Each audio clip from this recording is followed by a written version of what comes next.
Mbalamusizaako mwenna abanyumirwa omulamwa amanya Mario ow'omulamwa mwebale kubanga muwatchinga videos zaffe zetuteekayo ku mulamwa. Then nga bwe nabagamba terujja kukoma kwogera ku bintu bitrendinga, so n'olwaleero tuzze n'ekintu ekitrendinga oba n'ebintu ebitrendinga. Last time when nali njogera ku bill ya Honorable Nsereko nabagamba nti bill tebajja gisigninga. I still insist that bill won't be signed.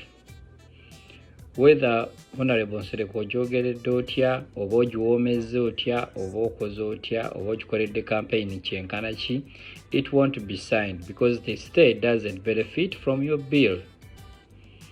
The state only does things which benefits from. The reason why the state doesn't benefit from your bill,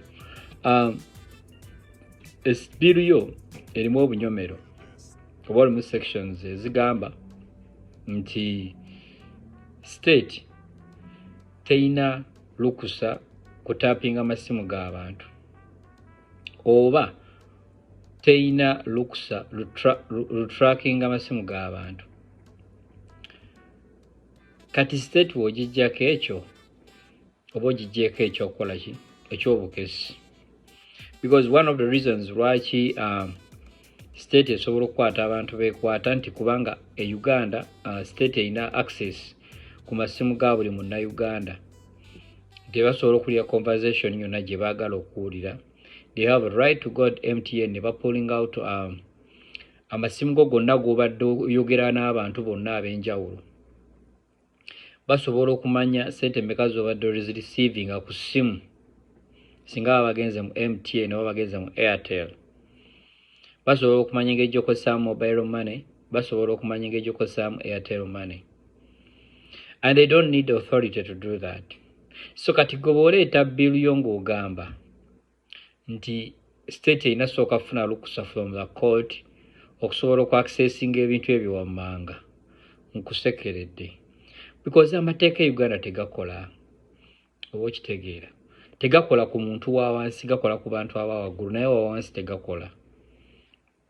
Teriyo muntu mwananchi ali eyo agenda kubeera awo nga bazze okumukwata asooka asabe arrest warrant. You can't take me nga tolina arrest warrant. Uganda ekyo tekikola, bakutwala mu mbeera yonna.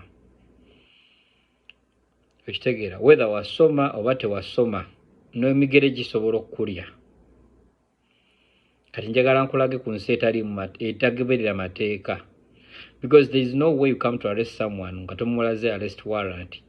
Naye Uganda kisoboka, and no one is gonna ask you. Teri n'oba kutwala mu kooti, teri mulamuzi asobola kubuuza nti bwe bali bakwata basooka ne bakulaga arrest warrant, because they know that thing doesn't exist. Okitegeera, bakimanyi tekiriyo era tekikolebwa. Okitegeera. So some of the sections eziri mu your bill zisobola ogiremesa okubeera nga eri signed by the president. However, biwateekamu ng'ekyabaana, I totally agree with you. Ekyabaana, abaana abatanneetuuka okuba nga bakozesa ebifaananyi byabwe nga tebalina lukusa oba exposinga faces zaabwe, they also agree with you. They need people who do that, they need to have penalties. Okitegeera. I agree with you 100%. Then vulgar language. Okitegeera. Abantu ennimi ze bakozesa nga ba insulting abantu, nga bavuma abantu, nga bakola ki. I believe so. I mean, there have to be limitations to such kind of people. Okitegeera. I agree with you 100% on that. Then n'ekirala, wayogera ku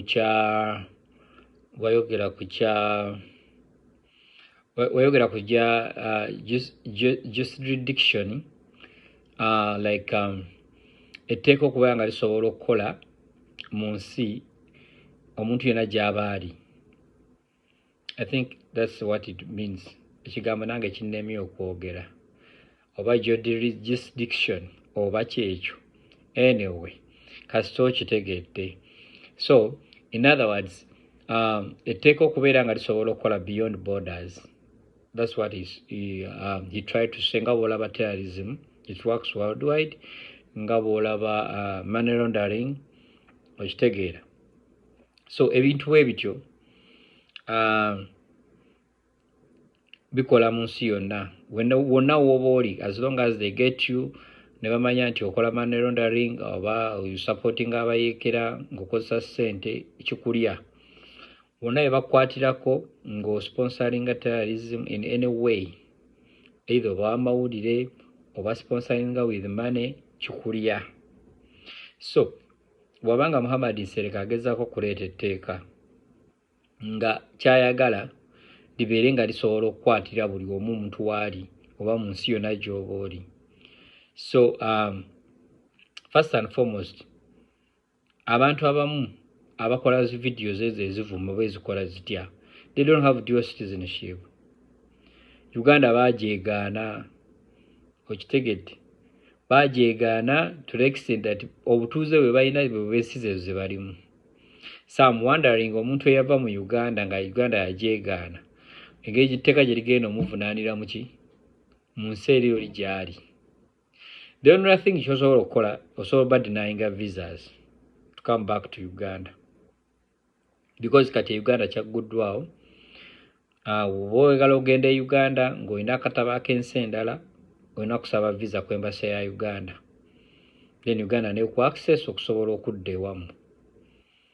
So tebikyaliko ebyo mu nninnya bulinnya visa ngifunira wali ku airport nga nnyingira, biki ebyo, no, baakiggyeewo.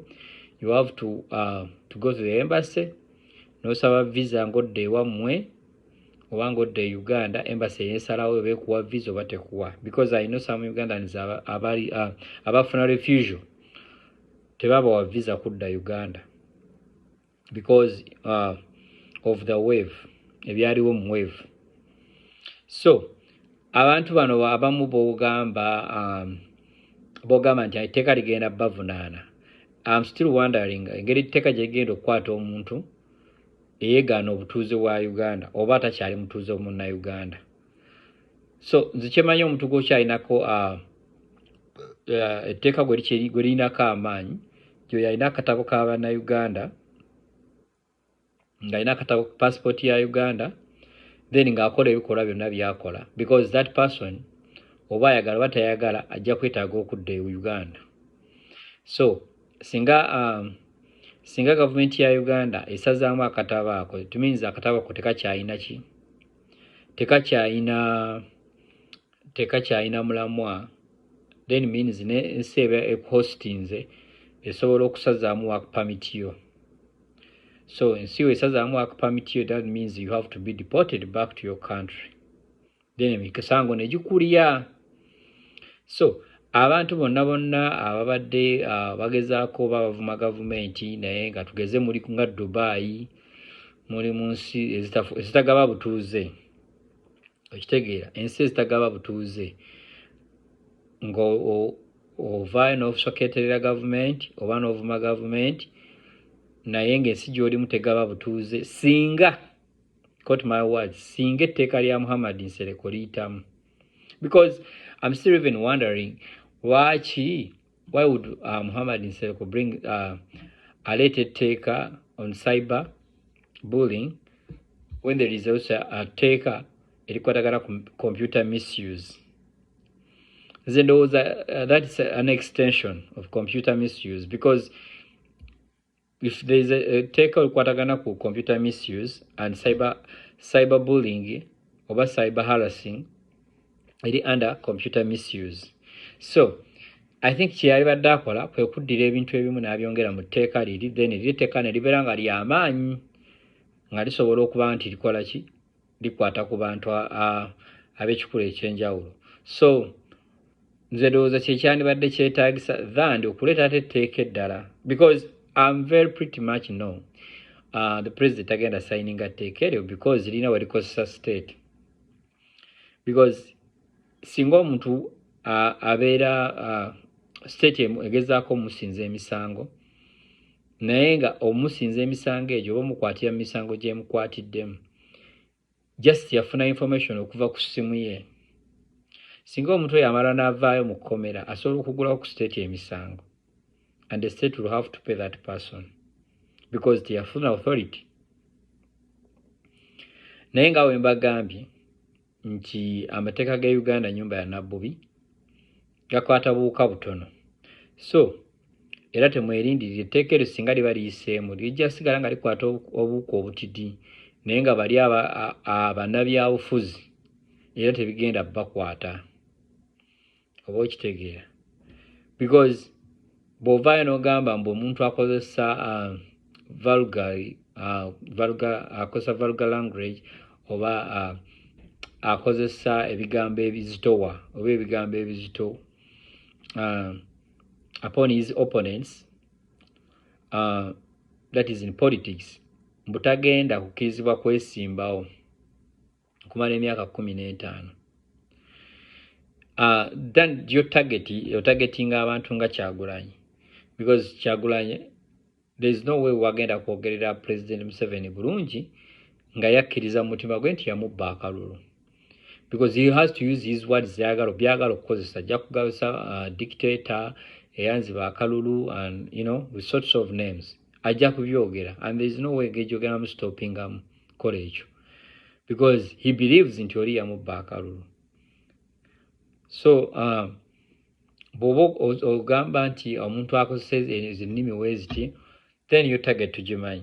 Then on this other thing, abantu abakozesa ennimi ezivuma ennyo abantu ku internet, ndowooza era otargetinga Lumbuye. Maybe your beef with Lumbuye tekomanga because try to manyi ebyokwesimbawo ebyakalulu ebyaggwa n'owangula because akalulu Lumbuye yakuddi campaigninga nnyo, I believe so.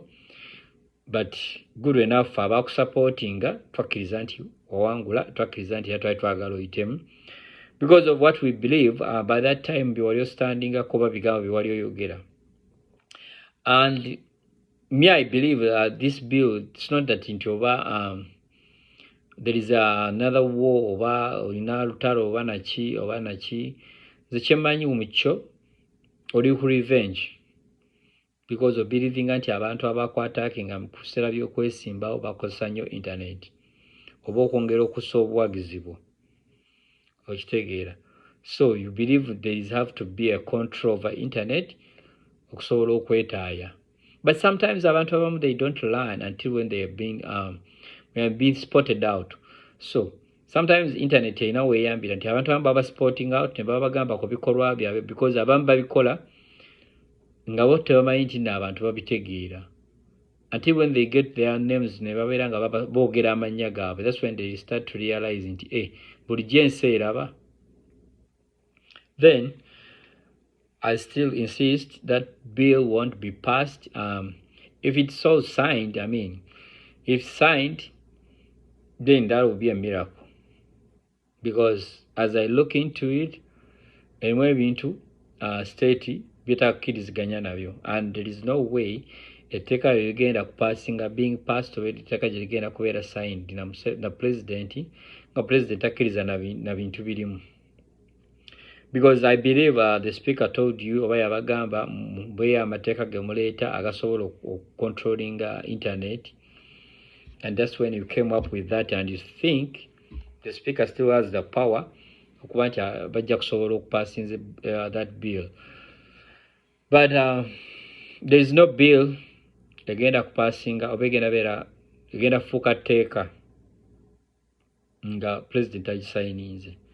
I believe the parliament has the power of passing any bill nelifuuka etteeka agamanyi egayina naye kyali kikoze ddi okuleka nga kinaasookera ku kino, and I don't believe so because as I told you the state doesn't benefit from that. Okitegeera. So that bill, I call it a fake bill. It's just a time waste. Just tuli mu kumalako biseera byaffe nga tudiscussingako ku bintu bwe bityo n'okwongerako ndowooza ku bukyayi. Then here comes something else saying today I learned I found myself like watching a video prime minister nga today in the middle of the road nga ine ekiwandiiko kyasoma nabe yabadde ayogera nabo ku Zoom. Then negamba ne Uganda teggwamu katemba.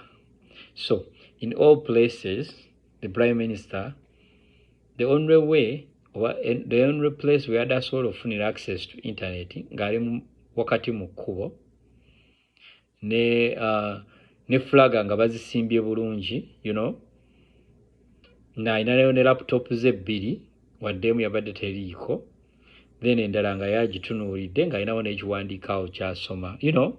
So such kind of things ebintu ebimu bitukuba enkikwe, but tubyewuunya. Then kyenjagala okusinga okwogerako, one of the points zenjagala okwogerako on the prime minister's document gye yabadde atusomera. Prime minister oba ebintu byabadde asoma biri mu Uganda oba tebiri mu Uganda nange simanyi, because here I talked about in strengthening of the disability okubeera nga bawongera obuyambi eri abantu abatalina abali disable oba abantu abateesobola. Then I'm still wondering nti Uganda yensi ewa omukadde okutandikira ku myaka 67 ng'emuwa $200 omwezi. Kati nembuuzo yayambibwa atya, kubanga $200 simanyi gy'oba omuwa, giba gya kasiimo, giba gyaki? Bawa $2.2 omwezi. Abo bakadde abali ku myaka 70 n'okwambuka waggulu abatasobola kukola. Can you imagine? Abatasobola kukola bawa $2.2. Then nayogera ku inclusive education system, bagenda kuba bongera amaanyi mu education system ngeri very inclusive. That is when we talk about the universal primary education and the secondary one. Kakati ze nembuuza ensi esibye amasomero for the last 2 years nga amasomero maggale. Ebyo amasomero oba education bagenda byongeramu batya amaanyi, because right now wetwogerera abantu bazzeeyo ku square one. Abaana ebintu by'omasomero baali babyerabira dda. Kakati amaanyi gagenda kuvaawa mu kuzimba bizimbe, mu kwongeza abasomesa ssente, because Uganda omwaka teguggwaako nga abasomesa tebeekalakaasiza nga baagala babongeza, and still they don't even increase their salary. But ebyo byonna biri Uganda. Then inclusive health care. Then I'm wondering still because twakula tumanyi nti mulago yewali ebyobwereere, era batugambanga nti oba oyagala ebyobwereere genda Mulago. Like Mulago, it was a free hospital where you go and get medication and get treatment and you don't pay any single coin. Kakati olwaleero, if you go to Mulago, you are like going to a private hospital, you have to pay. Kakati wogamba inclusive health care system. I mean, when the private hospitals are doing much better than the government hospitals, kati kicho obotegeeza mucho, because how are the government hospital going to be inclusive of the private hospitals? Because to the country, if they find themselves they can't build new hospitals, they try to subsidize with the hospitals ezibira ziriwo, okitegeera ne bagamba because we don't have enough hospital, baffe aggwanga tesobola kuzimba malwaliro mangi, omuntu bw'agenda mu ddwaliro erya private ng'alwadde malaria asasula ssente bweziti ne gavumenti nemuteerako ssente bweziti. Okitegedde? That's how the system works. Nti omuntu bw'agenda n'obulwadde bwe buti mu ddwaliro, omukyala agenda okuzaala, that is to say nti omukyala agenda mu maternity, she will have to pay alina sasula emitwalo 5 gavumenti emwongererako emitwalo 5 gye mitwalo 10 so oba eddwaliro lifaanana litya oba eddwaliro lifaanana litya gavumenti ebawa emitwalo gyabwe emeka 5 naawe n'ogenda n'emitwalo 5 ne bakuzaalisa lyeryo eggwanga erifaayo ku bantu baalyo oba eryagala okukola that inclusive healthcare system that could be a solution gye musobola okukolera abantu oba okitegeera so then we go ahead he talked about access to employment opportunities whereby 70% of Ugandans youth they don't work 7 ku 10 that means 3 ge gasobola okukola emirimu gasobola okufuna emirimu but unemployed. So when you talk about access, they're going to create access to how? By creating new jobs. How are you going to create new jobs when you don't even have factories? Bemugenda okukolera enguudo oba bemugenda okuteerawo emirimu mwakazimba factory meka eza government? Because we ask all these questions and we need answers and we don't even find the answers. So those are the things we need to ask ourselves before even we try to listen to you, Madam Prime Minister Nabanja. So we're still wondering how you came up with this document. You have those whether excellences you are reading that document for. We still ask ourselves, how are these things you have those bigenda abantu bigenda bayamba bati bigenda bayambira wa oba bigenda bayamba bitya? But yeah, that's our question. So we need some answers. Then we see how we can move on. Because when you talk about the country as Uganda is going to do this, you got to make an inclusive education system, to make an inclusive healthcare system, to make, to create access to employment opportunities. So we keep on asking ourselves, like when? Because after 36 years, those things have not been done. So are we waiting to make 40 years to see how those things are going to work? So really have a big questions and we need answers, which even we don't get answers because no one is going to give the answers. But we still have to go ahead and ask ourselves, bino ebintu bikola ddi? Bino ebintu byebasomera abantu bibayamba ddi? Because the reason why we come out and make such kind of videos, we try to give information to some people abatatera kufuna information oba okuremindinga abantu okitegeera how things have been for the last 36 years. Till we are not fighting the government, tuba tulwanyisa government eveeko kubanga munnange government eyo eriko abantu be bagironda. If we to believe that abantu be balonda government eriko, so naffe tukkiriza nti government eyalondebwa twalyagadde tugirabeko ng'ekolera abantu. But our problem comes in when we don't see the government working for the people or the state working for the people. So this video, this is all I wanted to talk about.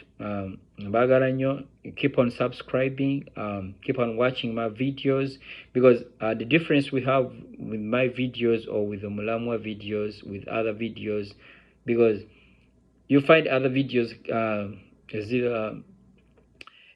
so abali ngaba insulting abantu abavuma wano togenda sangawo kuvuma, togenda sangawo insults, tolina kyogenda sangawo nga kiina wekinyikiza omuntu oba wekinemeza omuntu, but wano ogenda kusigala ng'olaba mazima, wano amazima go ogenda kusigala ng'ogalaba oba ng'ogawulira, because that's what we do, and we try to do that all the time. So thank you, and have a blessed time or day, whatever.